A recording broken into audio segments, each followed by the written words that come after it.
Let's take a look at this. Destiny 2 Renegades content calendar. They share the live stream outlining their plans for Ash and Iron. They continue on their feedback. There's a multi-year roadmap coming out next year in a full state of the game. One, I think the state of the game needs to come out. It needed to come out already. We needed a state of the game by now. So it should have been out yesterday. Now we have to wait till next year. That's a rough move. I hope they can magically get it out before the new year. Don't think that's going to happen. The roadmap sounds really cool, but apparently they gave us this, the content calendar for what's coming out. So let's see what's going on. Starting December 12th, less than a month. Sorry, December 2nd. We get Renegades campaign, the Lawless Frontier activity, exotic mission, new dungeon, new weapon, blasters, new exotic, Praxic blade. I'm hoping it's a secondary, just like Ergo Sum is for the swords. Seasonal power carries over, all exotic weapons and armor featured. The Edge of Fate featured gear continues. Vault space increase plus 300. Plus 300 is the largest vault space we've ever had on any sort of expansion increase. So I think that's good. I think we need more than that, but plus 300 is pretty amazing. So you don't have to fight off the beginning of an expansion to make room. Should be good. Vault space sorting improvements. We'll see how that looks. Universal exotic armor ornaments. We're getting more of those. Returning player bonus and rewards. 300 power catch up, which will be active on the 2nd as well. Pro activities, new solo ops, fire team ops, new arena ops, pinnacle ops, return of Vox Obscura and Derealize. Which one's that one? Is that the Vex one? Vex Caliber and more. Portal rewards, cosmetic refreshes for everything, trials, orders, systems, common, legendary, exotic. And then the 9.5.01 update, which I have no idea is. I think it's in week 2 of Renegades. You get the Vanguard Alert playlist I just talked about, the Grandmaster Vanguard Alert, Crucible Arena Ops, continued weekly modifiers and events, Sword Week returns, Foundry Weapon sponsorship, Tech Moxa, The Dawning, Pose, Iron Banner, Heavy Metal, Mid-Season Call to Arms, Surges Awards, and more. So this isn't going to be anything crazy. This can be a lot of just hot fixes and QOLs. But that's what we're looking at for the rest of the year, where we've been and where we're going, right? This is everything just coming up. Starting with Edge of Fate, we present a different version of the future of Destiny 2's core game. When intended to refocus our releases and player call to action, familiar with deeper pursuit of power. Talking about the portal system, it's been kind of rough. Very quickly, the feedback made it clear that this was the wrong path for Destiny. Wowee, who would have guessed? Okay, we'll continue. Even if our execution had been perfect, we see plainly that it was not. It is clear that grinding power will never be a substitute for earning a trophy. Climbing through throwaway tiers en route to the gear you want to build around isn't aspirational. The portal system itself surrenders to much of Destiny's feeling of place and exploration. These lessons and many others besides them have been taken to heart by our team over the last 3 months. That means everyone on Twitter, Reddit, and whatever social space you can find has been talking pretty bad about it, and they're trying to figure it out from there. So this is their step forward. Our focus was on a faster, better rewards, more player agency and activity choice, and removing the barriers to playing with friends, which this is the update starting with Renegades. Going into Renegades, a focus on quality of life and rewards. This starts on December 2nd with our first update, and then the second update a week after on December 9th with 9.5.01. Wider access to power progression, especially in expansion content. Players will be able to reach the power cap directly through Renegade activities if they wish. Seasonal power and feature gear carrying across seasons. All exotic weapons and armor are now featured. Every single one. We don't have that list they showed us before where they were selecting, specific exotics to move forward. Now all of them are moving forward. Additionally, removing power catch-up from a chest needing manual pickup to organic drops. That's actually a lot better because people are just, for whatever reason, some people can't find the chest. They forget about the chest. Now it's just going to be organically dropped while they play. Sign in, play Renegades, catapult to 300 power, and play with your friends. Vault capacity and upgrades to ease collection pressure. We have increased vault capacity by an additional 300 slots to make it a clean 1,000, and we're working on more. Good to hear. In addition, the vault now has a revamped filtering system to help find what you're looking for faster. Okay, this is kind of clean. This is okay. I like this because you can sort it highest to lowest power rank. You can choose all items. This looks like weapons, armor, equipment. So you can click on those things, find those things quicker, which is actually really, really nice. This system here is nice, plus the extra vault space. Good. I just hope this isn't like the big selling point for Renegades. Here's an example of the sorting you can do by date added, rarity, power, tier, slot, lowest to highest, and highest to lowest based on whatever category you pick, which is actually really nice. Especially if you're trying to find specific tier things, or let's say whenever you start Renegades, you throw a boom, you throw in a bunch of tier ones, you're like, I gotta go look for them. Now you can sort it out by that. It makes it a lot easier to go through your vault system. Good to go. universal exotic armor ornaments. We're opening up the fashion game. Players may now apply any owned exotic armor ornament of the same class and slot to their exotic armors in PvE activities.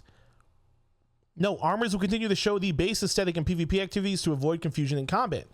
Okay, example, Aeon Swift cosmetics with many ornaments to choose from. So that's kind of cool. So that means I can run Stompies, right? I would say I'm a hunter, I'm running Stompies. I can run an exotic ornament that I have for my Frosties, for my Speed Reloaders, for my Radiant Dance Machines. So you can literally run as long as it's the same exotic slot. So any arm that you put, an exotic arm, whatever class you are, you can run any ornament that you have unlocked for an exotic arm piece.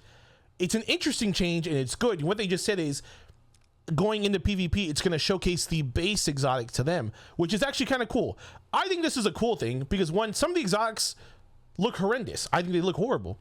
This is a pretty cool change. Is it needed? Should it be a focus? Not really, but it's kind of cool that now you can mess with your fit and look a lot better and run an exotic that you may not run just because you don't like the way it looks, which is kind of cool.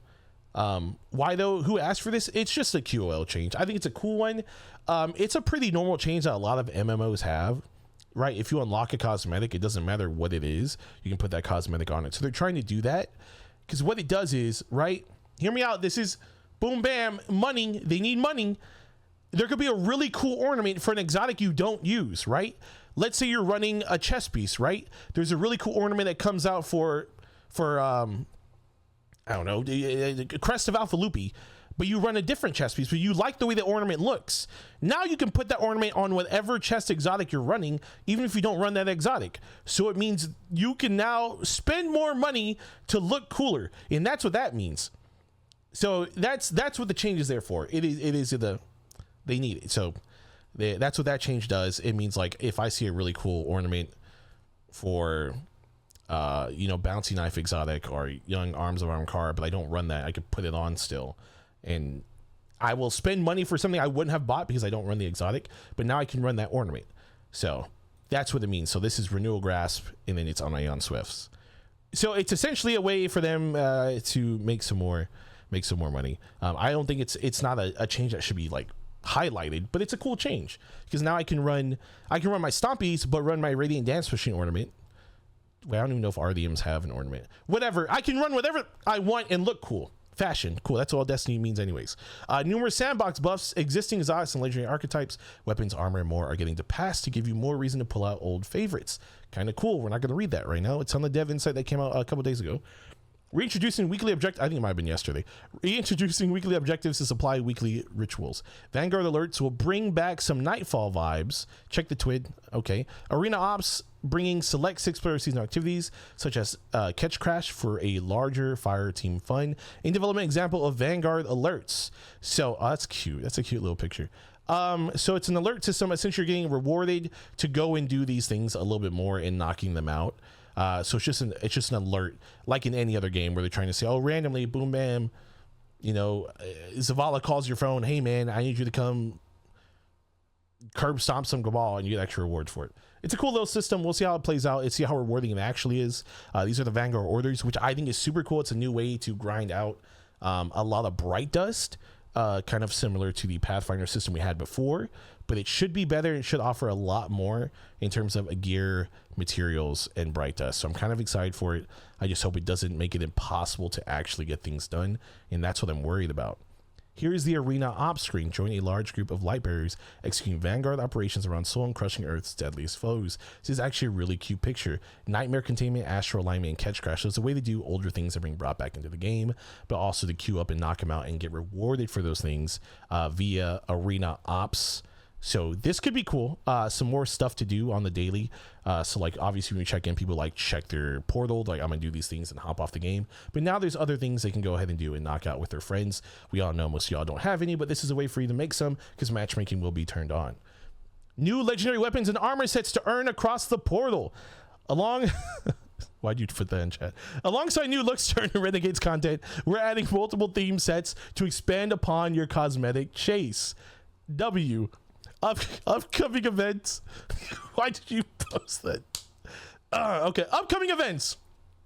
For the next few months, we also have a full calendar of weekly events and modifiers to keep gameplay along with Destiny 2. The Dawning comes out next month. Based on player feedback, we are returning to a 3-week duration for our larger seasonal events. Arms Week in January. Our rotation of featured weapons continues with our next Arms Week focused on bows, complete with new limited time weapon mods. Guardian Games back in March, the return of our yearly class competition with updates to rewards and theming. I hope the theme's a little bit better this year. Call to Arms mid-season, come out in April. Our first Call to Arms has just started, but we're already in the midst of playing a mid-season event for Renegades. Iron Banner, to be decided. The return of our theme PvP event, giving more chances to earn armor with unique set bonuses and loot. Heavy Metal. I'm gonna tell you right now, I don't know a single person that enjoys heavy metal. That's my opinion. I don't think it's really that fun, and it needs to go back to just being like a Fiesta Slayer, a party. Put it somewhere else. We don't need an event for it. Just me. Tanks versus Briggs, round 3, with the new loot in hollow foils to chase. Sprinkled throughout these months, we general portal modifiers, but god damn it, portal modifiers. God damn. Portal modifiers like Weapon Foundry sponsorship to juice some gear in your arsenal, are heavy surges to increase your time with rockets and machine guns. Note some time frames when we said we could change. Keep an eye out for future twids and announcements. So that is the whole thing. Eyes up, Guardian. Since Destiny launched over 10 years ago, it has always been a living, reactive world through our success and failures. Let's go ahead and highlight that so you guys can see that word, failures. We are grateful for the opportunities to explore different paths, learn from them, and with that clarity, build an inspiring new vision with and for our players. As we work on our plans and communications to address your feedback, thank you for being on this journey with us as we reshape our strategy for the long-term future of the Destiny franchise. Okay, this is not bad. Some good changes. This is just the content calendar they want to show us, and something's coming out with the launch of Renegades. It's not bad. Obviously, all the things coming out on Renegades, we've seen a bunch of it in trailers. A lot of it looks really cool. No one's gonna know what it's like until we hop in. Just like Edge of Fate, right? Edge of Fate was kind of exciting. There were some cool changes. We hopped in. We realized this could be the end of Destiny. I don't know what's happening with Renegades. I hope it's kind of like at least just a, they're giving us like, I don't even know what that thing is called. They're trying to pump some life back into it, hit us with a little defib, and get us back and going, and put some juice back into the life of being a Destiny player. Don't know if it's really going to do that, but all these seem pretty good. There's nothing bad I'm really seeing out of any of this. It's all good little steps forward, but nothing that's making like a giant leap like Bungie currently needs, especially with the state of the game and the actual roadmap we were promised months ago not being announced or even showcased until next year. So we'll see how that goes. I don't know, man. We'll see. December 2nd will be the first time we get to see what Renegades has to offer.